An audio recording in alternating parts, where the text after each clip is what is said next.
warahmatullahi wabarakatuh. Saya Kepala Polisi dengan NIM 1 channel 18183. Baiklah, di sini saya akan membahas tentang materi pengantar akuntansi keberlakuan. Baiklah, langsung saja. Yang pertama adalah pengertian ilmu akuntansi.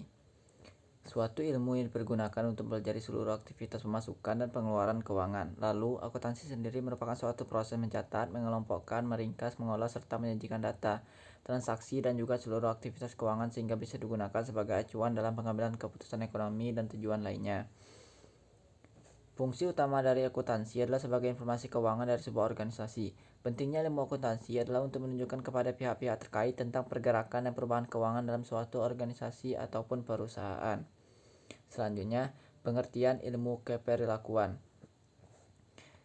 Istilah ilmu keperilakuan merupakan istilah baru yang relatif dan konsepnya yang luas sehingga memerlukan percobaan untuk menggambarkan ruang lingkup dan kontennya. Ilmu keperilakuan mencakup bidang riset manapun melalui percobaan dan metode observasional perilaku manusia dari segi fiskal dan lingkungan sosial. Adapun tujuan dari ilmu keperilakuan adalah untuk memahami, menjelaskan, dan memprediksikan perilaku manusia, untuk menciptakan generalisasi tentang perilaku manusia yang didukung oleh bukti empiris yang dikumpulkan. Selanjutnya, perspektif berdasarkan perilaku manusia, psikologi, sosiologi, dan psikologi sosial. Pertama adalah psikologi. Adalah ilmu yang berupaya mengukur, menjelaskan, dan kadang-kadang mengubah perilaku manusia. Yang kedua, sosiologi adalah studi tentang orang-orang dalam hubungannya dengan manusia dan sesama. Dan yang ketiga, psikologi sosial. Suatu bidang dalam psikologi yang memadukan konsep-konsep psikologi dan sosiologi dan memusatkan perhatian pada saling mempengaruhi antar orang-orang yang termasuk psikologi sosial adalah pengukuran, pemahaman, dan perubahan sikap, pola komunikasi, cara kegiatan kelompok dapat memuaskan kebutuhan individu, proses pengambilan keputusan kelompok. Selanjutnya adalah mengapa mempertimbangkan aspek keperluan pada akuntansi. Akuntansi adalah tentang manusia. Akuntansi adalah tindakan. Akuntansi tentang ekonomi dan politik.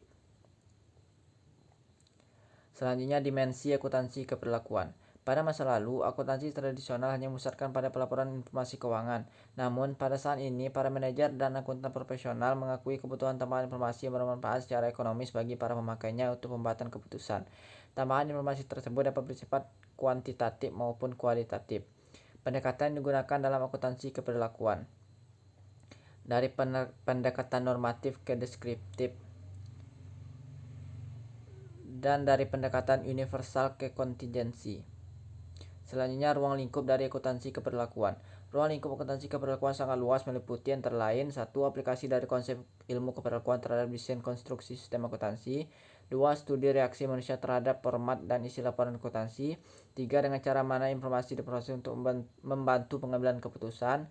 4. Pengembangan teknik pelaporan yang dapat mengomunikasikan perilaku-perilaku para pemakai data. 5. Pengembangan strategi untuk motivasi dan mempengaruhi perilaku, cita-cita, serta tujuan dari orang-orang yang menjalankan organisasi pemakaian data. Lingkup dari akuntansi keperluan dapat dibagi menjadi 3 bidang besar. Yang pertama, pengaruh perilaku manusia berdasarkan desain, konstruksi, dan penggunaan sistem akuntansi.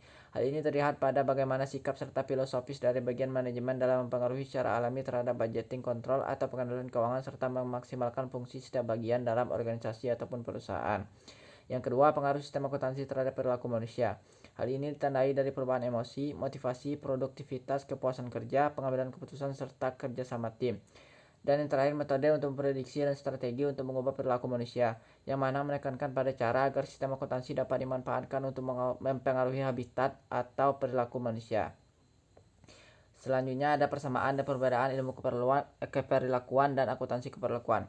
Di bidang keahlian, untuk akuntansi keperlakuan, ilmu dasarnya yaitu dasar pengetahuan ilmu sosial, sedangkan ilmu keperluan, ilmu sosial dasar, tidak membahas akuntansi. Untuk kemampuan untuk mendesain dan menjalankan proyek penelitian keperlakuan. Di akuntansi keperlakuan tidak ada bagian atau elemen pada training, sedangkan di ilmu keperlakuan elemen kunci pada training. Selanjutnya, pemahaman kerja bisnis organisasi secara umum dan sistem akuntansi. Di akuntansi keperlakuan elemen kunci pada training, sedangkan di ilmu keperlakuan elemen kunci bukan pada training. Selanjutnya, orientasi. Di akuntansi keperlakuan sesuai dengan bidang atau profesional, sedangkan di ilmu keperlakuan keilmuan atau saintis. Pendekatan pada masalah. Untuk akuntansi keperlakuan, praktik, sedangkan ilmu keperlakuan teori dan praktik. Selanjutnya fungsi. Di akuntansi keperlakuan melayani klien dan manajemen saran, sedangkan di ilmu keperlakuan memajukan ilmu pengetahuan dan menyelesaikan masalah. Dan yang terakhir, minat ilmu perilaku. Pada akuntansi keperlakuan terbatas pada ilmu akuntansi yang terkait, sedangkan untuk ilmu keperilakuan terbatas pada subdisiplin luas dalam ilmu perilaku. Baiklah, sekian presentasi dari saya. Terima kasih atas segala perhatian. Mohon maaf atas segala kekeliruan. Saya akhiri dengan wassalamualaikum warahmatullahi wabarakatuh.